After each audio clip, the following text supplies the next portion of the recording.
Ngayong araw pala ay gagawa ko ng strawberry mojito. Isa sa paborito kong cocktail. At una sa lahat, hindi ako professional na bartender. May mga kaibigan lang talaga akong magagaling na bartender. Sila na rin nagtuturo sa akin kung ano yung mga dapat kong gawin. Itong setup ko pala na to, ginawa ko lang nakaraan. Para sa pansarili ko at sa mga bisita ko. Kung gusto niyo akong kainuman, tawagan niyo lang ako. Message niyo ako, punta kayo sa bahay. Yan pala, nag-slice pala ako dyan ng isang pirasong lime. Cut in 4 pieces. And then strawberry. Five pieces tapos cut in half. Tsaka ilagay mo lang siya sa isang glass. Muddle it. Katapos mong mamuddle, lagay ka ulit ng mint. Mga 10 na piraso. Depende kung ilang piraso ilalagay mo.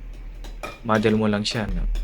Gently mo lang siya muddle. Tsaka maglagay ka ng yellow. 2 dakot. Literal ng 2 dakot. Naghugas ako niyan.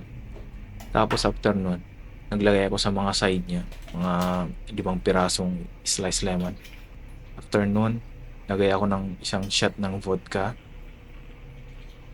After nyan, lagay ulit ako ng liquid sugar, half shot. Pwedeng regular sugar kung wala kayong liquid sugar. And then, punuin mo lang siya ng Sprite. After mo malagyan, haluin mo siya hanggang mahalo yung strawberry sa loob. After mo mahalo, maglagay ka ng garnish. Lagay ka ng lemon, lime, o strawberry, o kaya mint. Pero nilagay ko dyan, mint, strawberry, tsaka lime. Usually, nilalagay ko dyan lemon eh. Kaso, naubusan ako ng lemon, kaya lime na lang nilagay ko. After ko mag-garnish, yan na.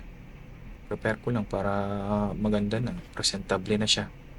Yan na, pwede na siyang inumin. Siyempre, wag natin kakalimutan yung intro para presentable naman siyang tignan. Yan na yung final result. 'Di ba? Sa tingin nyo, comment ka kung anong gusto mong gawin ko sa susunod.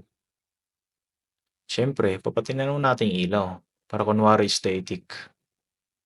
Para kunwari nasa bar ka lang. So, paano yan? Bukas ulit. Bye.